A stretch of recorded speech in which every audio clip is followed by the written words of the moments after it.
ಧರ್ಮಸ್ಥಳ ವಿರುದ್ಧ ಷಡ್ಯಂತ್ರ. ಯೂಟ್ಯೂಬರ್ಗಳಿಗೆ ಬುರುಡೆ ಗ್ಯಾಂಗ್ ನೀಡಿದ್ದ ಆಫರ್ ಏನು? ಯೂಟ್ಯೂಬರ್ಗಳಿಗೆ ಬುರುಡೆ ಗ್ಯಾಂಗ್ ಹಾಕಿದ್ದ ಬಲೆ ಎಂತದ್ದು? ರಿಪಬ್ಲಿಕ್ನಲ್ಲಿ ಬುರುಡೆ ಗ್ಯಾಂಗ್ ಮಸರತ್ತಿನ ಎಕ್ಸ್ಕ್ಲೂಸಿವ್.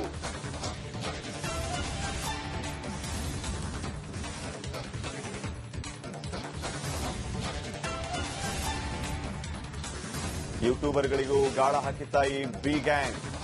ಸೌಜನ್ಯ ಕೇಸ್ ಮುಂದಿಟ್ಟು ಧರ್ಮಸ್ಥಳ ವಿರುದ್ಧ ಷಡ್ಯಂತ್ರ. ಯೂಟ್ಯೂಬರ್ಗಳಿಗೆ ಬುರುಡೆ ಗ್ಯಾಂಗ್ ನೀಡಿದ್ದ ಆಫರ್ ಏನು? ಯೂಟ್ಯೂಬರ್ಗಳಿಗೆ ಬುರುಡೆ ಗ್ಯಾಂಗ್ ಹಾಕಿದ್ದ ಬಲೆ ಎಂತದ್ದು? ರಿಪಬ್ಲಿಕ್ನಲ್ಲಿ ಬುರುಡೆ ಗ್ಯಾಂಗ್ ಮಸರತ್ತಿನ ಎಕ್ಸ್ಕ್ಲೂಸಿವ್ ಸುದ್ದಿ.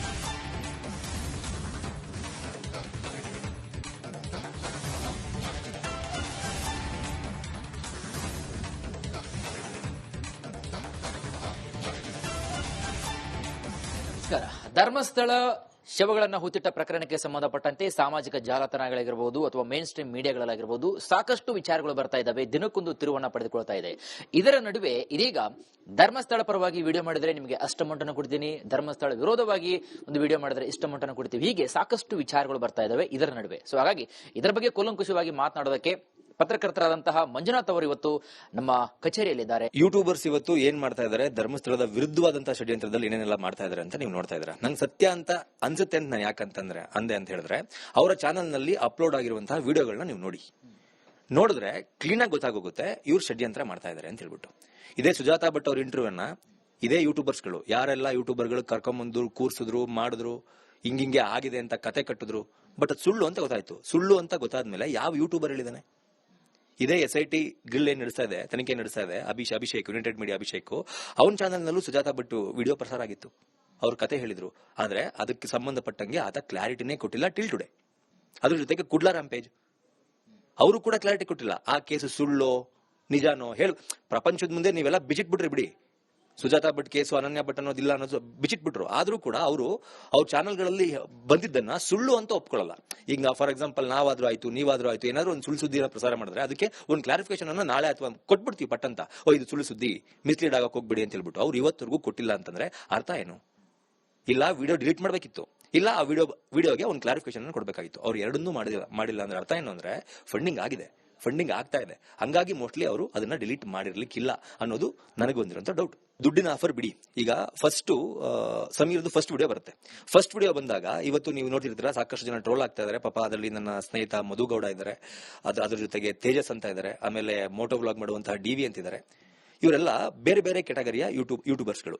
ಫಸ್ಟ್ ವಿಡಿಯೋ ವೈರಲ್ ಆದ ತಕ್ಷಣ ಇವ್ರಿಗೆ ಆಡಿಯನ್ಸ್ ಕರ್ನಾಟಕ ಜನ ಏನ್ ಹೇಳ್ತಾರೆ, ಹೋಗಿ ಸೌಜನ್ಯ ಪರವಾಗಿ ಧ್ವನಿ ಎತ್ತಿದ್ದಾರೆ, ನೀವೆಲ್ಲ ಕನ್ನಡ ಯೂಟ್ಯೂಬರ್ಸ್ಗಳಾಗಿ ನೀವೇನು ಮಾಡ್ತಿಲ್ಲ, ನೀವು ಗಂಡಸ್ರ ಅಂತ ಹೇಳ್ಬಿಟ್ಟು ಜನ ಅವರಿಗೆ ಬಾಯಿಗೆ ಬಂದಂಗೆ ಬೇಯೋದಕ್ಕೆ ಸ್ಟಾರ್ಟ್ ಮಾಡ್ತಾರೆ. ಅವಾಗ ಏನ್ ಮಾಡ್ತಾರೆ, ಓಕೆ ಡನ್, ಇದ್ರ ಬಗ್ಗೆ ನಾವು ಮಾತನಾಡ್ಬೇಕಲ್ಲ ಅಂತಂದಾಗ ಸಮೀರ್ ಮೇಲೆ FIR ಆಗುತ್ತೆ, ಆ ವಿಡಿಯೋಗೆ ಸಂಬಂಧಪಟ್ಟಂತೆ ಎಲ್ಲ ಆಗುತ್ತೆ. ಇದೇ ಸಮೀರ್ ಈ 4 ಜನರ ಏನ್ ಹೆಸರು ಹೇಳಿದೆ ಅವ್ರಿಗೆ ಮೆಸೇಜ್ ಮಾಡ್ತಾನೆ, ಬನ್ನಿ ನೀವು ನಂಗೆ ಸಪೋರ್ಟ್ ಮಾಡಿ, ದಯವಿಟ್ಟು ಇಂಥ ಸಮಯದಲ್ಲಿ ಸಪೋರ್ಟ್ ಮಾಡಿಲ್ಲ ಅಂತಂದ್ರೆ ಹೆಂಗೆ, ಈ ಟೈಮಲ್ಲಿ ಧರ್ಮ ತರ್ತಾ ಇದಾರೆ ಅಂತಂದಾಗ ಇವರು ಓಕೆ ಒಳ್ಳೆ ವಿಚಾರಕ್ಕೆ ಧ್ವನಿ ಎತ್ತಿದ್ದಾನೆ, ನಾವು ಹೋಗೋಣ, ಅವ್ನಿಗೆ ಸಪೋರ್ಟ್ ನಿಲ್ಲೋಣ ಅಂತ ಹೋಗ್ತಾರೆ. ಹೋಗ್ತಾರೆ. ಸಮೀರಾನೇ ಕರ್ಸ್ಕೊಂಡಿರೋದು. ಓಕೆನಾ. ಅಲ್ಲಿ ಯಾರೆಲ್ಲ ಇದ್ರು ಅನ್ನೋದನ್ನ ಅವ್ರ ಬಾಯಲ್ಲ ಅವ್ರು ಹೇಳ್ತಾರೆ, ಆಲ್ರೆಡಿ ಹೇಳ್ಕೊಂಡಿದ್ದಾರೆ ಯಾರೆಲ್ಲ ಇದ್ರು, ಏನೆಲ್ಲ ಆಯ್ತು, ಕರ್ಸ್ಕೋತಾರೆ. ಇವರಿಗೆ ಇಷ್ಟಿಷ್ಟು ದಪ್ಪದು ಫೇಕ್ ಡಾಕ್ಯುಮೆಂಟ್ ಗಳನ್ನ ಕೊಟ್ಟು ವಿಡಿಯೋ ಮಾಡಬೇಕು ಅಂತ ಹೇಳ್ತಾರೆ. ವಿಡಿಯೋ ಮಾಡಲಿಲ್ಲ ಅಂದ್ರೂ ಪರವಾಗಿಲ್ಲ, ನಿಮ್ ಚಾನಲ್ ನಲ್ಲಿ ಅಂದ್ರೆ ಅವಾಗ ಇವ್ರೇನ್ ಹೇಳ್ತಾರೆ, ನಂದು ಸಿನಿಮಾ ಫೀಲ್ಡ್, ನನ್ಗೆ ಇದ್ರ ಬಗ್ಗೆ ಗೊತ್ತಿಲ್ಲ, ನಂದು ಮೋಟೋ ಫೀಲ್ಡ್, ನನ್ಗೆ ಇದ್ರ ಬಗ್ಗೆ ಗೊತ್ತಿಲ್ಲ, ನಂದು ಕಾಮಿಡಿ ಜಾನರು, ನನ್ಗೆ ಇದ್ರ ಬಗ್ಗೆ ಗೊತ್ತಿಲ್ಲ ಅಂತ ಅವ್ರು ರೀಸನ್ ಕೊಟ್ಟಾಗ ಓಕೆ ನೀವು ಇದನ್ನ ಮಾಡಲಿಲ್ಲ ಅಂದ್ರೂ ಪರವಾಗಿಲ್ಲ, ಬನ್ನಿ ಒಂದು ರೌಂಡ್ ಟೇಬಲ್ ಅಲ್ಲಿ ಒಂದು ಡಿಸ್ಕಷನ್ ಮಾಡೋಣ, ಅದನ್ನ ನಾವು ರೆಕಾರ್ಡ್ ಮಾಡ್ತೀವಿ, ರೆಕಾರ್ಡ್ ಮಾಡಿ ನಾವು ಎಲ್ಲಾ ಕಡೆ ನಾವು ವೈರಲ್ ಮಾಡ್ತೀವಿ. ಅಂದ್ರೆ ಇವ್ರಿಗೆ ಬೇಕಾಗಿರೋದೇನಂದ್ರೆ ಕನ್ನಡದಲ್ಲಿ ಫೇಮಸ್ ಯೂಟ್ಯೂಬರ್ ಗಳಾಗಿದ್ದಾರೆ, ಅವ್ರಿಗೆಲ್ರಿಗೂ ಕೂಡ ಟ್ರ್ಯಾಕ್ ಮಾಡಬೇಕು, ಅವರ ದಾರಿಯನ್ನ ತಪ್ಪಿಸ್ಬೇಕು, ಅವ್ರ ಕೈಲಿ ಸುಳ್ಳು ಸುದ್ದಿಗಳನ್ನ ಪ್ರಸಾರ ಮಾಡಬೇಕು. ಅವಾಗ ಅವರಿಗಿರುವ ಮಿಲಿಯನ್ ಗಟ್ಟಲೆ ಫಾಲೋವರ್ಸ್ ಗಳು ಕೂಡ ಅದನ್ನ ನಂಬ್ತಾರೆ. ಈ ಪ್ರಕರಣಕ್ಕೆ ಇನ್ನೊಂದಷ್ಟು ಬೂಸ್ಟ್ ಸಿಗುತ್ತೆ ಅನ್ನೋದು ಒಂದು ಕಡೆ. ಇನ್ನೊಂದು ಕಡೆ ಫಂಡಿಂಗ್. ಸುಮಂತ್ ಗೌಡ ಹೇಳ್ದಂಗೆ ಅಭಿಷೇಕ್ ಓಪನ್ ಆಫರ್ ಕೊಟ್ಟಿದ್ದಾರೆ. ಧರ್ಮಸ್ಥಳ ವಿರುದ್ಧ ಷಡ್ಯಂತ್ರ. ಯೂಟ್ಯೂಬರ್ಗಳಿಗೆ ಬುರುಡೆ ಗ್ಯಾಂಗ್ ನೀಡಿದ್ದ ಆಫರ್ ಏನು? ಯೂಟ್ಯೂಬರ್ಗಳಿಗೆ ಬುರುಡೆ ಗ್ಯಾಂಗ್ ಹಾಕಿದ್ದ ಬಲೆ ಎಂತದ್ದು? ರಿಪಬ್ಲಿಕ್ನಲ್ಲಿ ಬುರುಡೆ ಗ್ಯಾಂಗ್ ಮಸರತ್ತಿನ ಎಕ್ಸ್ಕ್ಲೂಸಿವ್.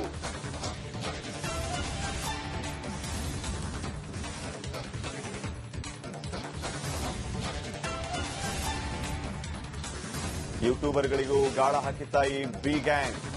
ಸೌಜನ್ಯ ಕೇಸ್ ಮುಂದಿಟ್ಟು ಧರ್ಮಸ್ಥಳ ವಿರುದ್ಧ ಷಡ್ಯಂತ್ರ. ಯೂಟ್ಯೂಬರ್ಗಳಿಗೆ ಬುರುಡೆ ಗ್ಯಾಂಗ್ ನೀಡಿದ್ದ ಆಫರ್ ಏನು? ಯೂಟ್ಯೂಬರ್ಗಳಿಗೆ ಬುರುಡೆ ಗ್ಯಾಂಗ್ ಹಾಕಿದ್ದ ಬಲೆ ಎಂಥದ್ದು? ರಿಪಬ್ಲಿಕ್ನಲ್ಲಿ ಬುರುಡೆ ಗ್ಯಾಂಗ್ ಮಸತ್ತಿನ ಎಕ್ಸ್ಕ್ಲೂಸಿವ್ ಸುದ್ದಿ.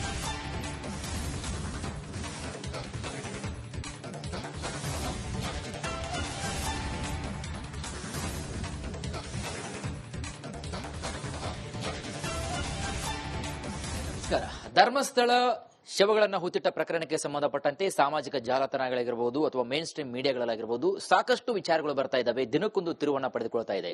ಇದರ ನಡುವೆ ಇದೀಗ ಧರ್ಮಸ್ಥಳ ಪರವಾಗಿ ವಿಡಿಯೋ ಮಾಡಿದ್ರೆ ನಿಮಗೆ ಅಷ್ಟು ಅಮೌಂಟ್ ಅನ್ನು ಕೊಡ್ತೀನಿ, ಧರ್ಮಸ್ಥಳ ವಿರೋಧವಾಗಿ ಒಂದು ವಿಡಿಯೋ ಮಾಡಿದ್ರೆ ಇಷ್ಟು ಅಮೌಂಟ್ ಅನ್ನು ಕೊಡ್ತೀವಿ, ಹೀಗೆ ಸಾಕಷ್ಟು ವಿಚಾರಗಳು ಬರ್ತಾ ಇದ್ದಾವೆ ಇದರ ನಡುವೆ. ಸೊ ಹಾಗಾಗಿ ಇದರ ಬಗ್ಗೆ ಕೂಲಂಕುಷವಾಗಿ ಮಾತನಾಡೋದಕ್ಕೆ ಪತ್ರಕರ್ತರಾದಂತಹ ಮಂಜುನಾಥ್ ಅವರು ಇವತ್ತು ನಮ್ಮ ಕಚೇರಿಯಲ್ಲಿದ್ದಾರೆ. ಯೂಟ್ಯೂಬರ್ಸ್ ಇವತ್ತು ಏನ್ ಮಾಡ್ತಾ ಇದಾರೆ, ಧರ್ಮಸ್ಥಳದ ವಿರುದ್ಧವಾದಂತಹ ಷಡ್ಯಂತ್ರದಲ್ಲಿ ಏನೇನೆಲ್ಲ ಮಾಡ್ತಾ ಇದಾರೆ ಅಂತ ನೀವು ನೋಡ್ತಾ ಇದ್ದೀರಾ. ನಂಗೆ ಸತ್ಯ ಅಂತ ಅನ್ಸುತ್ತೆ ಅಂತ ನಾನು ಯಾಕಂತಂದ್ರೆ ಅಂತ ಹೇಳಿದ್ರೆ ಅವರ ಚಾನಲ್ ನಲ್ಲಿ ಅಪ್ಲೋಡ್ ಆಗಿರುವಂತಹ ವಿಡಿಯೋಗಳನ್ನ ನೀವು ನೋಡಿದ್ರೆ ಕ್ಲೀನ್ ಆಗಿ ಗೊತ್ತಾಗೋಗುತ್ತೆ ಇವ್ರು ಷಡ್ಯಂತ್ರ ಮಾಡ್ತಾ ಇದಾರೆ ಅಂತ ಹೇಳ್ಬಿಟ್ಟು. ಇದೇ ಸುಜಾತಾ ಭಟ್ ಅವ್ರ ಇಂಟರ್ವ್ಯೂನ ಇದೇ ಯೂಟ್ಯೂಬರ್ಸ್ಗಳು ಯಾರೆಲ್ಲ ಯೂಟ್ಯೂಬರ್ಗಳು ಕರ್ಕೊಂಬಂದು ಕೂರ್ಸಿದ್ರು ಮಾಡಿದ್ರು, ಹಿಂಗಿಂಗೆ ಆಗಿದೆ ಅಂತ ಕತೆ ಕಟ್ಟಿದ್ರು, ಬಟ್ ಅದು ಸುಳ್ಳು ಅಂತ ಗೊತ್ತಾಯ್ತು. ಸುಳ್ಳು ಅಂತ ಗೊತ್ತಾದ್ಮೇಲೆ ಯಾವ ಯೂಟ್ಯೂಬರ್ ಹೇಳಿದಾನೆ?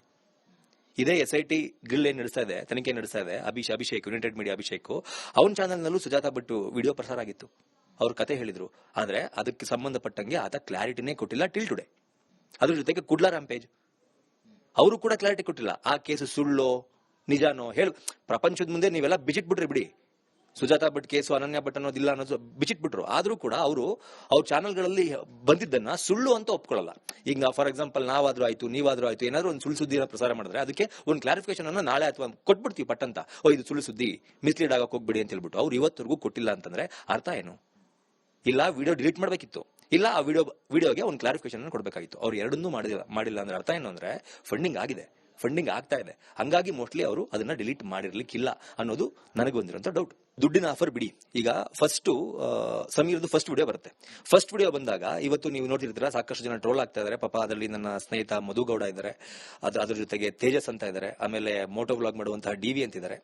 ಇವರೆಲ್ಲ ಬೇರೆ ಬೇರೆ ಕೆಟಗರಿಯ ಯೂಟ್ಯೂಬರ್ಸ್ಗಳು.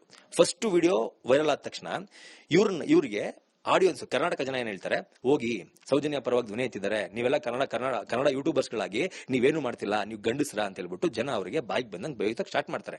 ಅವಾಗ ಏನ್ ಮಾಡ್ತಾರೆ, ಓಕೆ ಡನ್, ಇದ್ರ ಬಗ್ಗೆ ನಾವು ಮಾತನಾಡ್ಬೇಕಲ್ಲ ಅಂತಂದಾಗ ಸಮೀರ್ ಮೇಲೆ FIR ಆಗುತ್ತೆ, ಆ ವಿಡಿಯೋಗೆ ಸಂಬಂಧಪಟ್ಟಂತೆ ಎಲ್ಲ ಆಗುತ್ತೆ. ಇದೇ ಸಮೀರ್ ಈ 4 ಜನರ ಏನ್ ಹೆಸರು ಹೇಳಿದೆ ಅವ್ರಿಗೆ ಮೆಸೇಜ್ ಮಾಡ್ತಾನೆ, ಬನ್ನಿ ನೀವು ನಂಗೆ ಸಪೋರ್ಟ್ ಮಾಡಿ, ದಯವಿಟ್ಟು ಇಂಥ ಸಮಯದಲ್ಲಿ ಸಪೋರ್ಟ್ ಮಾಡಿಲ್ಲ ಅಂತಂದ್ರೆ ಹೆಂಗೆ, ಈ ಟೈಮಲ್ಲಿ ಧರ್ಮ ತರ್ತಾ ಇದಾರೆ ಅಂತಂದಾಗ ಇವರು ಓಕೆ ಒಳ್ಳೆ ವಿಚಾರಕ್ಕೆ ಧ್ವನಿ ಎತ್ತಿದ್ದಾನೆ, ನಾವು ಹೋಗೋಣ, ಅವ್ನಿಗೆ ಸಪೋರ್ಟ್ ನಿಲ್ಲೋಣ ಅಂತ ಹೋಗ್ತಾರೆ. ಹೋಗ್ತಾರೆ. ಸಮೀರಾನೇ ಕರ್ಸ್ಕೊಂಡಿರೋದು. ಓಕೆನಾ, ಅಲ್ಲಿ ಯಾರೆಲ್ಲ ಇದ್ರು ಅನ್ನೋದನ್ನ ಅವ್ರ ಬಾಯಲ್ಲ ಅವ್ರು ಹೇಳ್ತಾರೆ, ಆಲ್ರೆಡಿ ಹೇಳ್ಕೊಂಡಿದ್ದಾರೆ ಯಾರೆಲ್ಲ ಇದ್ರು, ಏನೆಲ್ಲ ಆಯ್ತು, ಕರ್ಸ್ಕೋತಾರೆ. ಇವರಿಗೆ ಇಷ್ಟಿಷ್ಟು ದಪ್ಪದು ಫೇಕ್ ಡಾಕ್ಯುಮೆಂಟ್ ಗಳನ್ನ ಕೊಟ್ಟು ವಿಡಿಯೋ ಮಾಡಬೇಕು ಅಂತ ಹೇಳ್ತಾರೆ. ವಿಡಿಯೋ ಮಾಡಲಿಲ್ಲ ಅಂದ್ರೂ ಪರವಾಗಿಲ್ಲ, ನಿಮ್ ಚಾನಲ್ ನಲ್ಲಿ ಅಂದ್ರೆ ಅವಾಗ ಇವ್ರೇನ್ ಹೇಳ್ತಾರೆ, ನಂದು ಸಿನಿಮಾ ಫೀಲ್ಡ್, ನನ್ಗೆ ಇದ್ರ ಬಗ್ಗೆ ಗೊತ್ತಿಲ್ಲ, ನಂದು ಮೋಟೋ ಫೀಲ್ಡ್, ನನ್ಗೆ ಇದ್ರ ಬಗ್ಗೆ ಗೊತ್ತಿಲ್ಲ, ನಂದು ಕಾಮಿಡಿ ಜಾನರು, ನನ್ಗೆ ಇದ್ರ ಬಗ್ಗೆ ಗೊತ್ತಿಲ್ಲ ಅಂತ ಅವ್ರು ರೀಸನ್ ಕೊಟ್ಟಾಗ ಓಕೆ ನೀವು ಇದನ್ನ ಮಾಡ್ಲಿಲ್ಲ ಅಂದ್ರೂ ಪರವಾಗಿಲ್ಲ, ಬನ್ನಿ ಒಂದು ರೌಂಡ್ ಟೇಬಲ್ ಅಲ್ಲಿ ಒಂದು ಡಿಸ್ಕಷನ್ ಮಾಡೋಣ, ಅದನ್ನ ನಾವು ರೆಕಾರ್ಡ್ ಮಾಡ್ತೀವಿ, ರೆಕಾರ್ಡ್ ಮಾಡಿ ನಾವು ಎಲ್ಲಾ ಕಡೆ ನಾವು ವೈರಲ್ ಮಾಡ್ತೀವಿ. ಅಂದ್ರೆ ಇವ್ರಿಗೆ ಬೇಕಾಗಿರೋದೇನಂದ್ರೆ ಕನ್ನಡದಲ್ಲಿ ಫೇಮಸ್ ಯೂಟ್ಯೂಬರ್ ಗಳಾಗಿದ್ದಾರೆ, ಅವ್ರಿಗೆಲ್ರಿಗೂ ಕೂಡ ಟ್ರ್ಯಾಕ್ ಮಾಡ್ಬೇಕು, ಅವರ ದಾರಿಯನ್ನ ತಪ್ಪಿಸ್ಬೇಕು, ಅವ್ರ ಕೈಲಿ ಸುಳ್ಳು ಸುದ್ದಿಗಳನ್ನ ಪ್ರಸಾರ ಮಾಡಬೇಕು. ಅವಾಗ ಅವರಿಗಿರುವ ಮಿಲಿಯನ್ ಗಟ್ಟಲೆ ಫಾಲೋವರ್ಸ್ಗಳು ಕೂಡ ಅದನ್ನ ನಂಬ್ತಾರೆ. ಈ ಪ್ರಕರಣಕ್ಕೆ ಇನ್ನೊಂದಷ್ಟು ಬೂಸ್ಟ್ ಸಿಗುತ್ತೆ ಅನ್ನೋದು ಒಂದು ಕಡೆ. ಇನ್ನೊಂದು ಕಡೆ ಫಂಡಿಂಗ್, ಸುಮಂತ್ ಗೌಡ ಹೇಳ್ದಂಗೆ ಅಭಿಷೇಕ್ ಓಪನ್ ಆಫರ್ ಕೊಟ್ಟಿದ್ದಾರೆ, ಬಾ